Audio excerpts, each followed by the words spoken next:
All right, good morning all and welcome to the Marcellus Central School District Board meeting for today, December 16th, 2020. Board of Education emergency meeting. At this time, I would ask that you please join with me in the Pledge of Allegiance. I pledge allegiance to the flag of the United States of America and to the republic for which it stands, one nation, under God, indivisible, with liberty and justice for all. Thank you.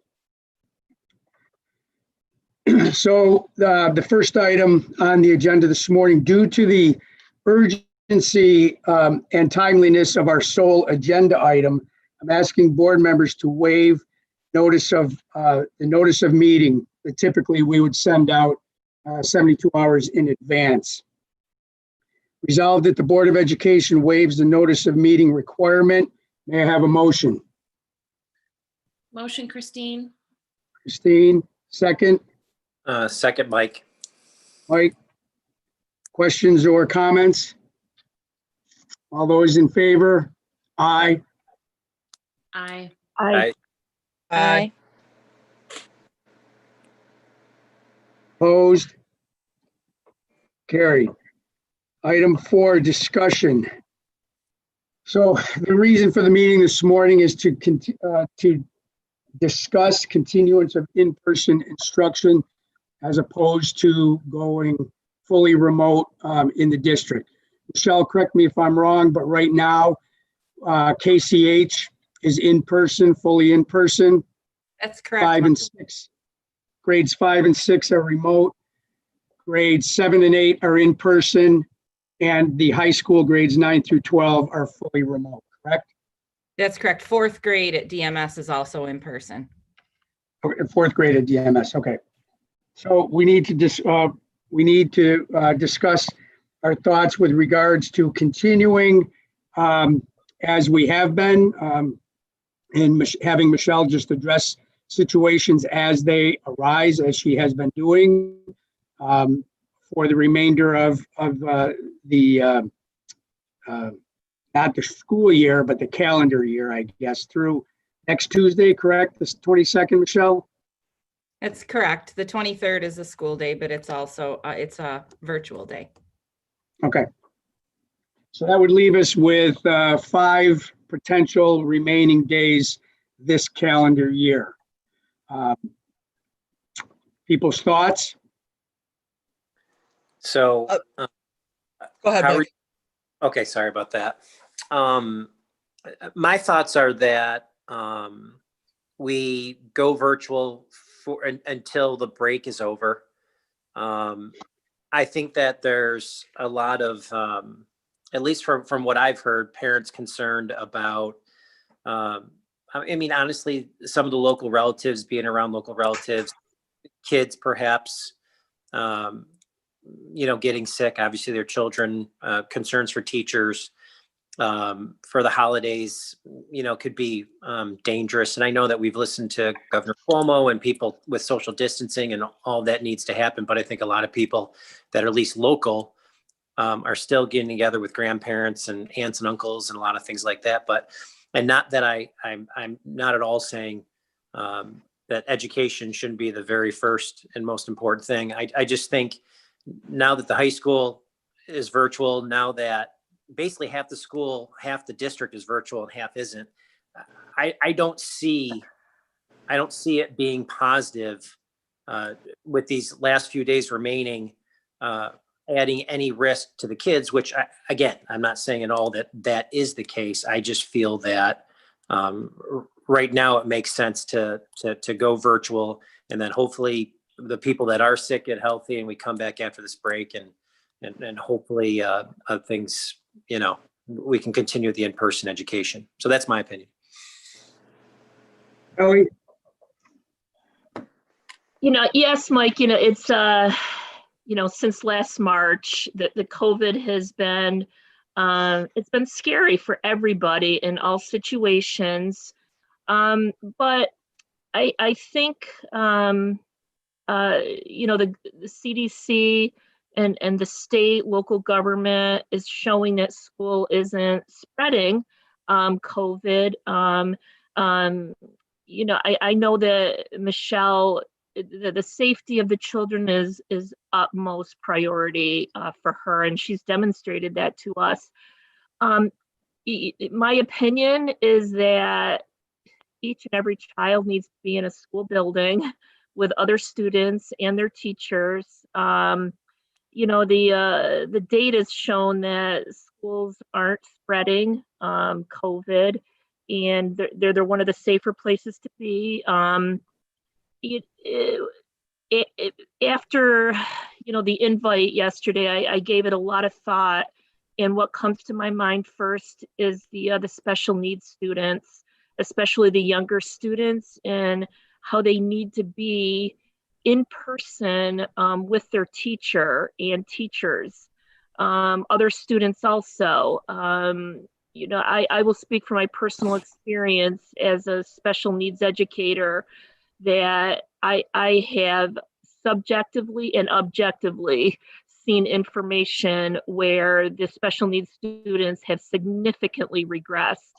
In addition to that, there are other students who need to be in the school building for multiple reasons. They need to be in the building. They need to be with their teacher that they trust and that they've built a relationship with. They need to be around the other children as much as they can be. That's my position. My position is to keep the schools open and to continue with Michelle's approach to keep the children safe and to maximize their education and their educational needs. Can I join in and I want to make a comment as well. I appreciate what Kelly is saying there and think that makes a lot of sense. But I also think one of the factors to be considering is the health and safety of not only our kids but our staff.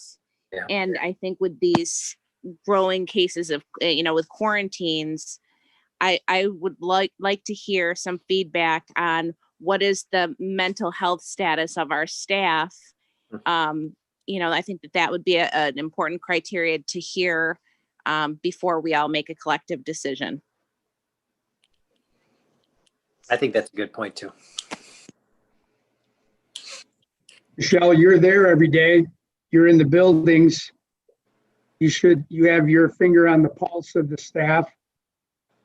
I think that the areas that are now closed, there was sort of a different feel, largely because cases were mounting in those areas, but also the high school is a different animal. We've had a lot of parents pull their high school students. I don't have a number for you, so I've been working cases, so I don't have that number in my head. I have other numbers in my head, but there were a lot of parents that pulled their students, especially high school. That's been really the largest population, and it's pushed teachers into a position that frankly I never wanted them to be in, of trying to juggle students that were remote and having to live stream into the class or come in on a meet, as well as trying to handle the kids that are there. It really leads to a diminishment of the experience for both parties. I'm not saying it's doable, but it is not. I think you're diminishing for both groups, as I said. So I do think the stress level at that building was higher just from trying to juggle that. And no teacher walks into schools hoping to be mediocre today. So that just wears on you. I can't say that I actually went through door to door, the elementary school on Monday. Several people expressed their happiness at having the kids in school and being in school. I'm not going to sit here and say to you that every single person feels that way. I wasn't there to take a survey. I was there to be uplifting. And I think they recognize that the situation with young children is much different. And so I think fifth grade, because there's several staff quarantines, there was some stress there. And then sixth grade, we have a case that is going to necessitate several staff quarantines. I mean, that's the reason and student quarantines, that's the reason that those areas we needed to go remote. So I don't know if that gives you a great picture, but that's the picture. Michelle, Yep. Just to confirm that staff and students are still required to wear masks and to social distance. Definitely. And honestly, they're doing a tremendous job. I think it's Mhm. the main reason that it's not spreading in schools. You know, it's honestly, of all the people I've quarantined, the only people that have contracted COVID are people that live in a household with the person that had it in the first place that created the quarantine. It is not spreading here. Even at the high school, even with little ones, which I guess is a little shocking to me. I think it's a lot harder. I mean, social distance is not going to be 100%, especially in an elementary setting, but also just the nature of school. Yeah. You have And, to do where you breach that. And I know that at the beginning of my school year, as a teacher, I needed more information on the fear I was feeling. So I simply called my doctor and had a discussion with my doctor about the safety. That would be a recommendation that if a teacher is feeling fearful, to call their doctor and have a discussion about it. They're the medical professionals, and they're the ones, with the COVID information that's specific to you. So fortunately, I was, it alleviated my fears, and I was in the building at my school, teaching in person. I'm going to reference what Michelle mentioned about live streaming and teaching in person. And that experience is not even close to how teaching should happen. The majority of time you're managing behaviors. I don't see how any learning is getting done that way. So that's just a recommendation of my experience. Michelle, correct me if I'm wrong, but right now, if parents want to pull their child for virtual or remote learning, they may do so, correct? That's correct. We have not seen that trend happening K4, and I think it's largely a function of the fact that people need to work, and if their students are home any more than they already are, that really gets in the way of that.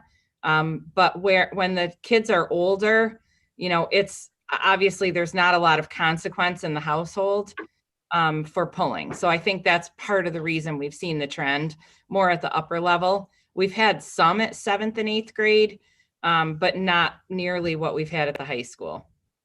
And how are we doing with, I think typically if you look this time of year with holidays approaching, with other non-COVID related illnesses that still exist, do we usually see an uptick in staff absence this time of year? And I know we don't have a lot of sub support. Is it potentially, we're only talking 4 in-person instruction days here, which is fortunate that we're only, it's only affecting each cohort 2 days. But I think in some ways are you struggling to find subs if teachers are absent for non-COVID related reasons, personal days or whatnot? Would it be more beneficial for parents to be able to just plan rather than have a last minute, we don't have the staffing capabilities to, Monday, Tuesday, say, but we don't know that until Friday or God forbid Sunday. So I wanted to think about that. And I know this is probably unpopular, but I want my kids, in person as much as possible as well. And I do think that that's where they need to be, but we made the personal choice to pull our guys until at least the holidays. But I also worry about the uptick that we may be seeing post Christmas. And I think it's also worthy of consideration to consider, extending the break. I know I hate to say that, and I want my kids in person, but I think that we're going to be facing, a very similar situation after Christmas, potentially even worse. And I think that there is some prudence to that, coming back, say, January 15th. To try to let that wave kind of play itself out and then not have quarantine after quarantine. So I felt like it was worth throwing out while we're together as a group rather than have to do this again last minute. So to respond to the sub situation, our sub situation was dire before, and I think it's continuing to be dire. So I do think that what's alleviated probably for, the grades that are open is that with the high school and 5th and 6th closed, at least I'm not drawing subs for those populations. But we have had subs that have said that they're not going to sub right now. And I think a lot of it has to do with probably their own concerns about contracting and being around, large numbers of people, whether it's spreading in schools or not. I think people still feel some risk. So Janine, I don't disagree. It pains me to have a roller coaster for people. I don't want to have to at the last minute say, we can't have school today for sure. We've worked really hard to cover things so that doesn't happen any more than it had to happen this week. And if the decision is going to be made that we need to be virtual at this point, it would be helpful if it was equally impacting both cohorts. We've really worked hard to keep in-person days even, and calculated very carefully because we want all children to have as much of an opportunity.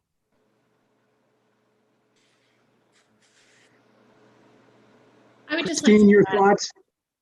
Sorry. I would just like to add, I think that it's a very complicated situation, and I see both sides, and it's also a fluid situation, with the numbers rising, it's very concerning. It's concerning about will our healthcare system become taxed? I worry about that. And, as a district, of course, it's not spreading within the schools. So that is very positive news. But at the same time, would closing schools, or not closing, but going remote, help to contain the spread within the community? There's evidence that supports that. So I like I said, I think it's both sides. At the same time, where Kelly's coming from, I work in an elementary building. And I'll tell you, I'll just share this story because I think it's really relevant to what we're talking about. We're a PBIS school, meaning that kids get rewarded for positive behavior, and they get these little warrior dollars, and we have a prize card, and we go around. It's like the highlight of their day. And I go through the warrior dollars and recycle them so they can use them again. And sometimes the children write their name on the back, but I was going through and a little girl wrote her name, and then she wrote in very big letters, "I love school." And that is the reality for a lot of these children. It is the highlight of their day. They love being there. They love being with their teachers. So it is really hard to think about changing that, And so I take this decision, not lightly at all. And again, health and safety always comes first. And Michelle, I know you have worked very hard to put health and safety at the forefront. So like I said, I absolutely see both sides, and I'm torn. And I think it's a difficult discussion to have. I think it's an important discussion to have. So I'm interested to hear what other people have to think as well. Patty? Well,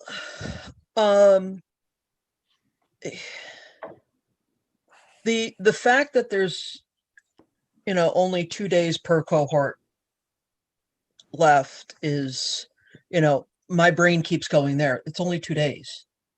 Um, and to me,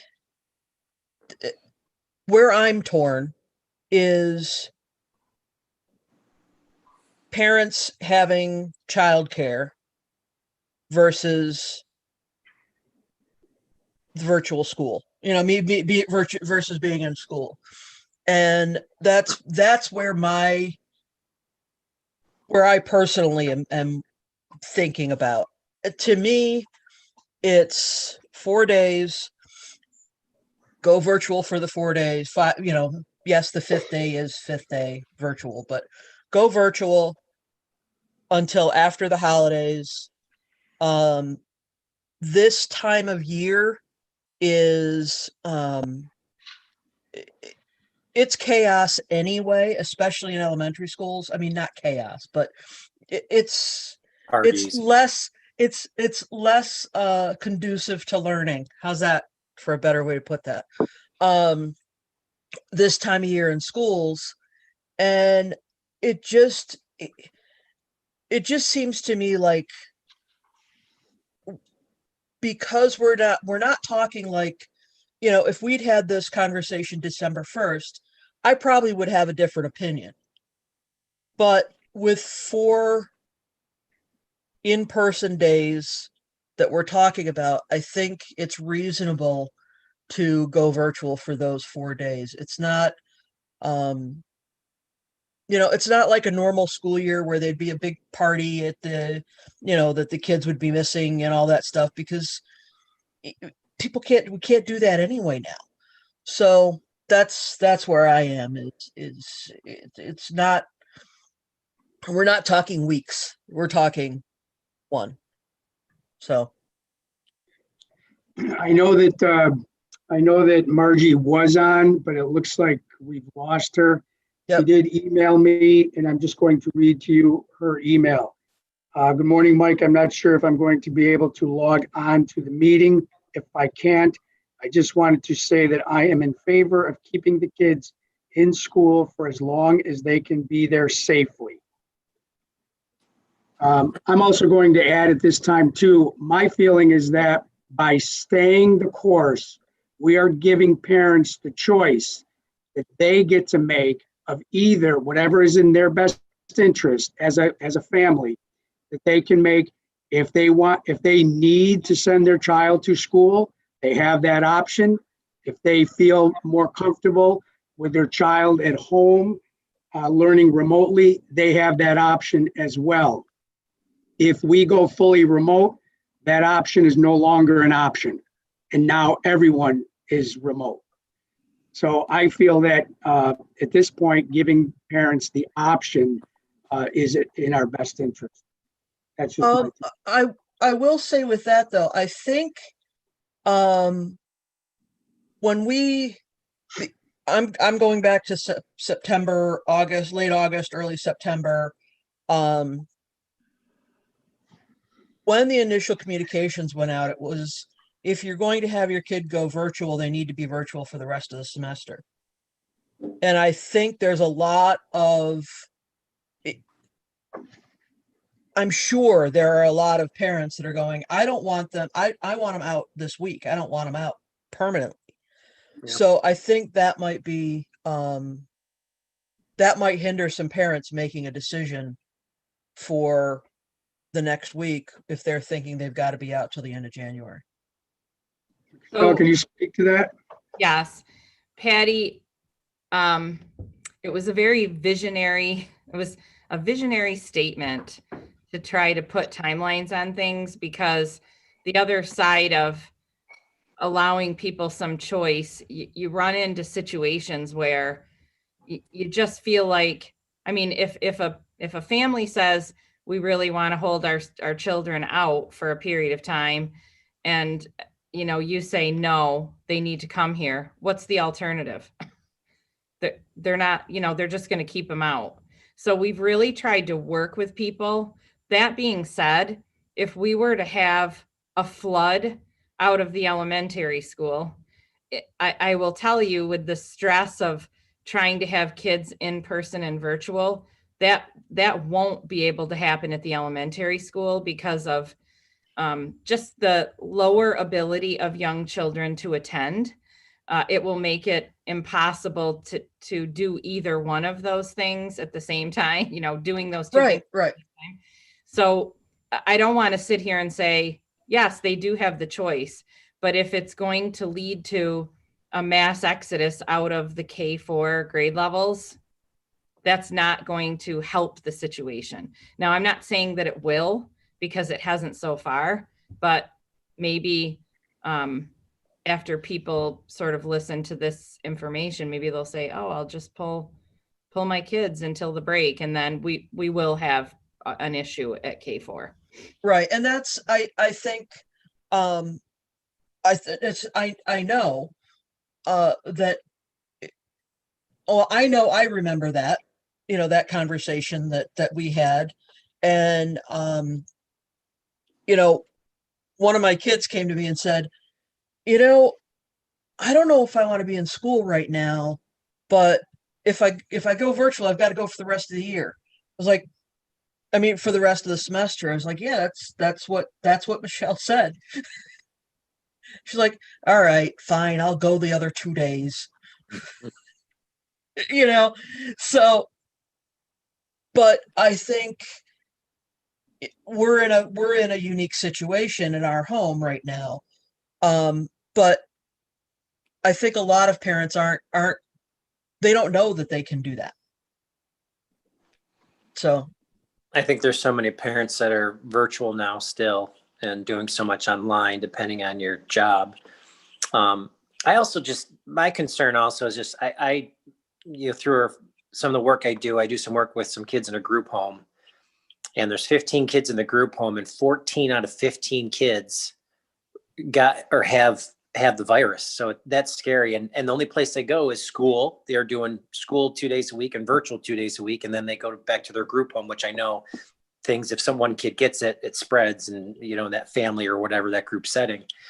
But not one of those kids now are able to, they're going to be quarantined now for 2 weeks. They're not even going to be able to see whether it's their foster care parents or their regular parents. And those, that to me is incredibly sad. So and they're all having, different symptoms, not being able to taste or smell. Some are really sick. They're confined to their room. They're getting food brought up to them. This has nothing to do with, I'm just saying that this is serious, and the health and wellness piece is the most important piece. And again, I agree with Patty, and just in terms, it's just a few days. Now, maybe they go these two, do we finish this week? And then next week, when it's just the parties and really learning days, that Monday and Tuesday, maybe we go virtual then. Maybe that's a fair medium, or, I'm not sure, but I just don't see the point of definitely those days. Mike, the problem is that this week, Thursday and Friday, half your kids are in, and then Monday, Tuesday, the other half. So as I said previously, if the decision would be to go virtual for the rest of the year, today's the day to do it. Yeah. Okay. Kelly, Oh, I just wanted to add in that, as I've said before, as an educator, and regarding, I know some comments have been made based on our experience as children on, the festivities toward the end of, in December. However, with having to implement the core curriculum in schools and the highly structured academic days, at least in my building, there is limited to no time for parties. If anything, it's probably a half an hour on the last day before vacation. So, we are held in account. The accountability is very different these days when all of us are working under core curriculum standards. So the timeline is very tight to get all the learning accomplished. I think I do see that there's 4 days left of school. So of course I'm on the other side saying, okay, there's only 4 days left. There's only 2 days, for each cohort. Give them that 2 days with their teacher and their classmates. To me, that risk is extremely low as well. I know, we actually, my youngest is, he chose to go virtual. He was in 5 days a week at BOCES, and he chose to go virtual because he was terrified of the virus. This was 100% his gig. He was terrified to go to school every day.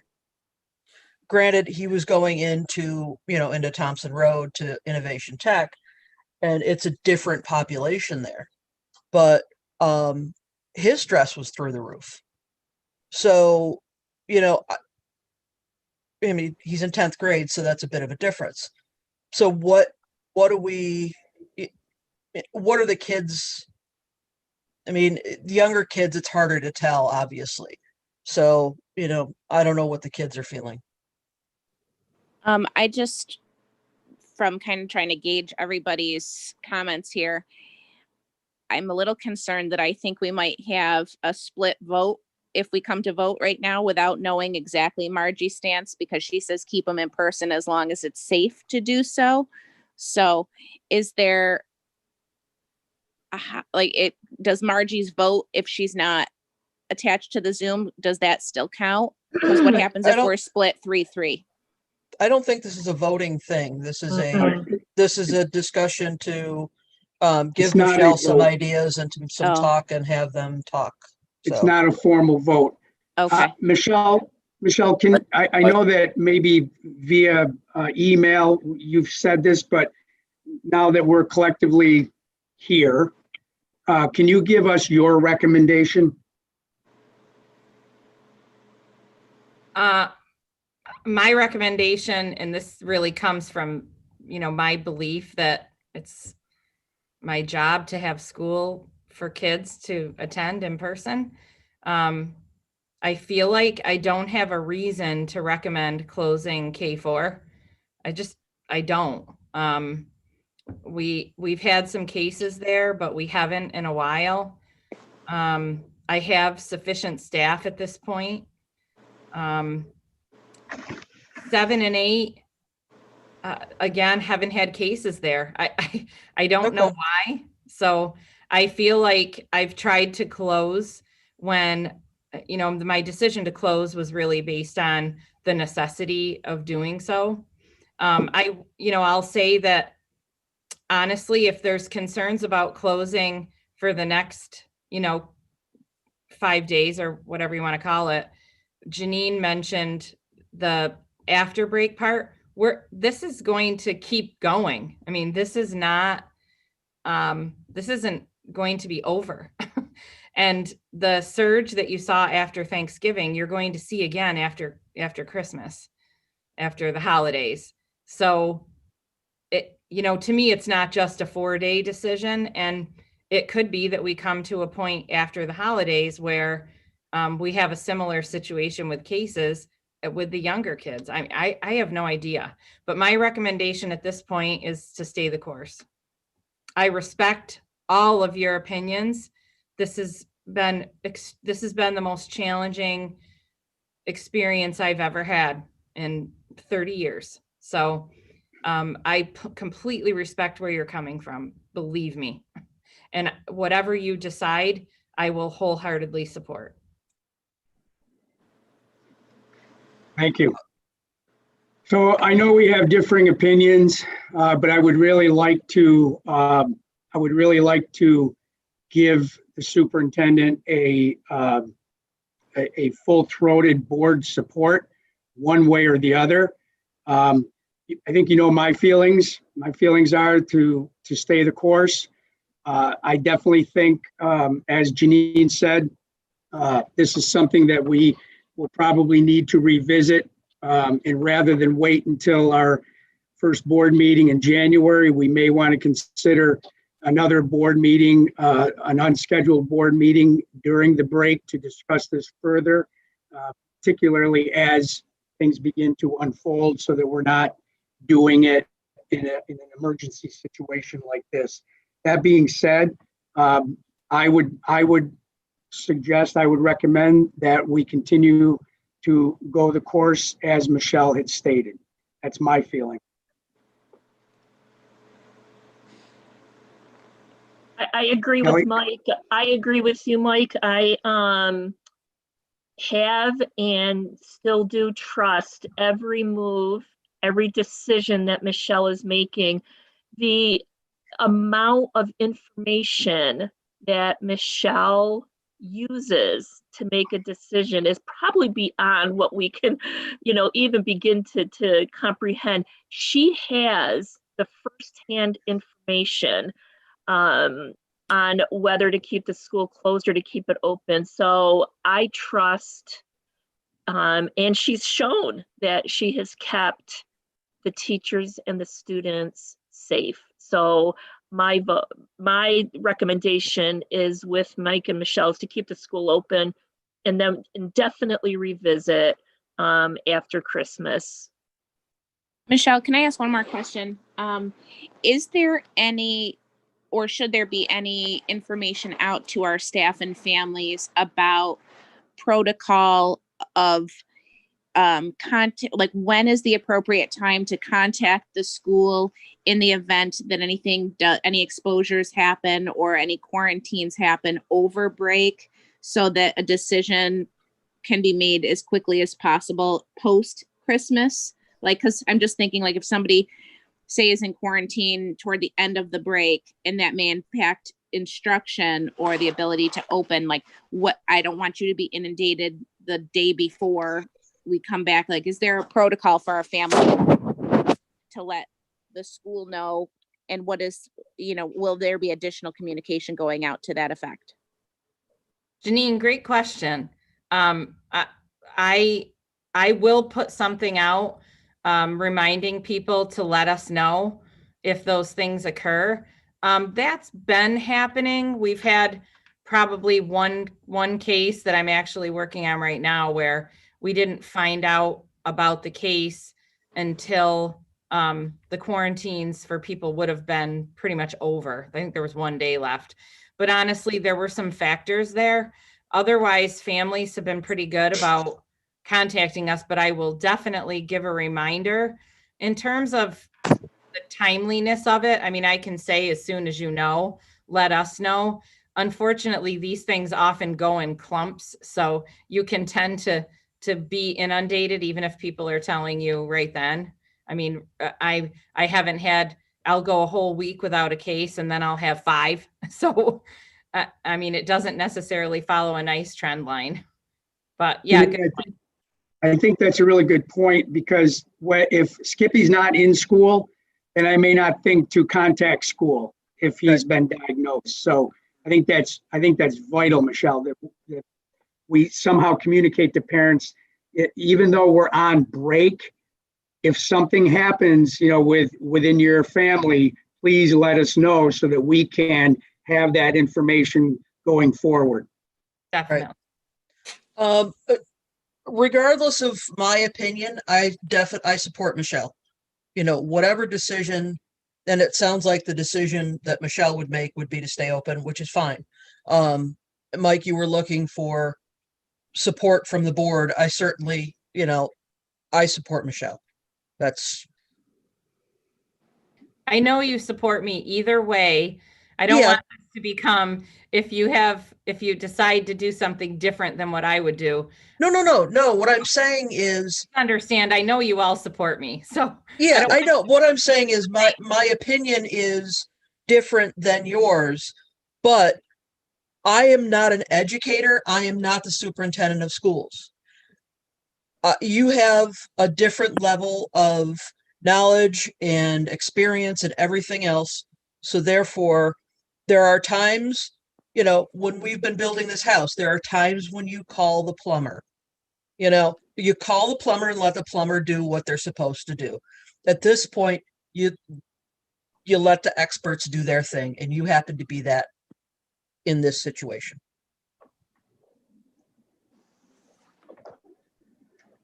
All right, anyone else want to add before we wrap up? Well, are we going to further discuss this now and have a vote, or we're not allowed to do that? Well, it's not a formal vote. It's a discussion to decide what to inform Michelle to do going forward. So it's not necessarily a vote per se, but it's a discussion with what I would, like I said, what I would like is a collective board support for the recommendation by the superintendent to continue as we have been. You're sort of doing like a straw poll. Yeah, I mean, I understand. Yep. Like Patty said, I think all of us completely support you and know the job you've been doing. It's been incredible. But I have a different opinion on this, just is what it is. So I would think it would come to a vote. And if you're outvoted, then that's okay. I mean, I don't know any other way to do it because I'm not going to give support for this. That's all. Yeah, no problem. Yeah. I get it. Okay. Christine, anything else?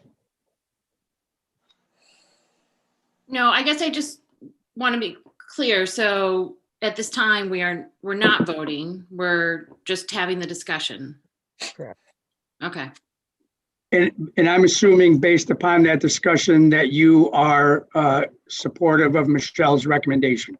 I am at this time. Yes. And like I said before, it's a fluid situation. So, I echo what Michelle said. I think that for K4 at this time, that the numbers don't support going fully remote. And I also, as we're having this discussion, there could be some parents at home panicking about, if all of a sudden that not all of a sudden, but us going fully remote, and then they, are looking for some childcare. Because it is a dynamic situation, if the numbers are changing, if things, I have to be totally honest. I did, when Mike mentioned looking into next week, I think that gives families time to prepare. I hear what Michelle is saying about keeping the cohorts even.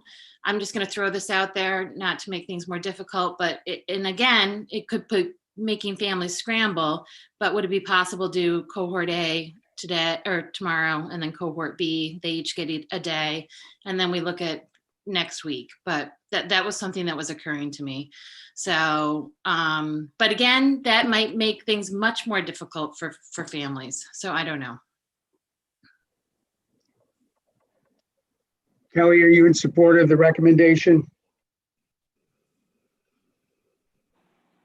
I'm in support of Michelle's recommendation. Janine, are you in support of the recommendation? I'm struggling with, ultimately, I don't want to be hypocritical. I pulled my kids. I don't want to say I'm doing that, but then Mike, your point about letting it be parents' individual decisions, that, that resonates with me. I don't want to. And I don't mean to interrupt, but I think, so you're not being hypocritical. You pulled your kids because you feel that's what's best for the Lundgren family. Correct. Yeah. And my intention is, I'm hoping my plan is to reevaluate post-Christmas. Our situation was a little bit atypical, and I won't go into it now and take your time, but so I'm hoping my boys can go back in person as quickly as possible. So, but I don't know. I struggle. I feel I don't like to do something for me and then say, but for you, I think you should all keep going. So I would be more inclined to say, I think we should just go fully virtual. But I do know that Michelle has everybody's best interest in mind and is ultimately the final call and I support that. So that was very vague, right? So that was as vague as I could possibly be, I guess. I don't know. I'm confused. Janine, I just want to add, I hear you, and I think you make some very good points. And the thing that, was going through my mind is that every family in our district has that option that you took. So you looked at your situation and thought, this is what's best for my family, and knowing, and I think that came up before, that, if we were to go fully remote, we take that option away. But just knowing that everybody does have that same option. Mm-hmm. Does that make sense? Yes, that does. And maybe parents need to understand that again. Maybe that's something that needs to be put back out there. That's very clear that you have this exact decision again. Another thing that I just want to point out is if staff can give their opinion on what they feel, and that it's not going to be, it's something that you're not going to know, it's anonymous. You're not going to know who it's coming from. But if we can actually really gauge how the staff feels and where they are at, just like when we do the testing, giving them that option to get tested, I think it's really important to give the staff the opportunity to speak and see where their hearts are, their feelings are, where they're at, without feeling it all judged or criticized. Not that would happen, but just like get an opinion that you don't know who it's from, but you can collectively see where the staff is at. If I put out that people can go ahead and pull their kids and advertise that, I would ask you to just shut me down. Because Okay. if I have an inundation out of K4, because people decide, hey, now I can choose that. I've tried to really look at situations and work with people. But if half my K4 is leaving, then the other half that want to be here, it will become unmanageable. I thought that was the point of giving the parents the option when I was listening to Mike and Janine. No. I thought that's okay. So I get it. I understand, like advertising that. I mean, we are advertising it right now, so it could be by the end of today, I'll be calling you. Okay. That being said, as far as staff goes, Yeah. My sense is that K4 understands the importance of being here. If that is a huge factor for the board, I would be happy to find out for sure, one by one, what the feelings are today, if that would have some impact on you. I love my staff. I mean, and they know it. Right. But also there are decisions that are mine to make. And I try to be very careful not to lead people to believe that they're making a decision that isn't theirs. So that's not meant to be disrespectful in any way. If that's something that you need to hear, I can certainly find that out, but that's sort of why I haven't said, hey, let's find out what the staff thinks about whether school ought to be open or not. My job is to provide an environment that's safe, to set up rules and protocols that protect people. And then they're here on my team for the kids.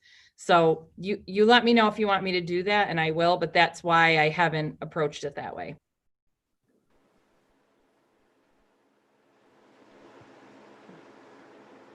Anyone else have any other thoughts or concerns?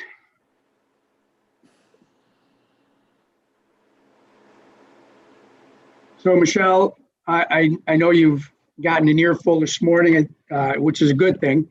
But I think that unless I'm missing something, we're going to continue to operate as we have been, with KCH and 7-8 being in person when they are in person, and 5 and 6 and 9 through 12 being remote. That being said, unless that changes with any phone calls from the health department today or tomorrow or over the next couple of days. But otherwise, I think you have our support to continue in the method and the model that you have been leading the district. And I just want to take this opportunity also to say that I know particularly over the last couple of weeks in particular, that your days have been taken over by COVID. And I appreciate that. Certainly, it's not something that a superintendent should be faced with, but given the circumstances, I think that you are doing an excellent job, and I appreciate you informing us as a board whenever something arises. So thank you for that. Yeah, I think the communication has been exemplary. I can't commend you enough that you've managed to take the time to do what you've done. So I appreciate it. I know a lot of parents I've spoken to really do appreciate the constant communication. So good job. I thank all of you, and I want you to know that we're not on different sides. These are things that I wrestle with every day, Mhm. trying to decide what is best. So I completely respect where each of you are coming from. This situation is changing sometimes, daily, and I will continue to try to navigate very carefully. I have no crystal ball here, and you hope that the decisions that you make are the right ones, and I'm going to continue to hope that. But I completely respect where each one of you are coming from. This is very challenging stuff. All right. With that, I'd like to bring the meeting to adjournment. Resolved that the Board of Education emergency meeting be adjourned. May I have a motion? Yep, that's Patty. Patty, second. Kelly, Second, Janine. second. Whoa, I didn't get that. Second, Janine. Janine. Time is 7:52. All right, thank you all. I know it was early in the morning. I think a lot of good things came out of this, so have a great day. Thank you.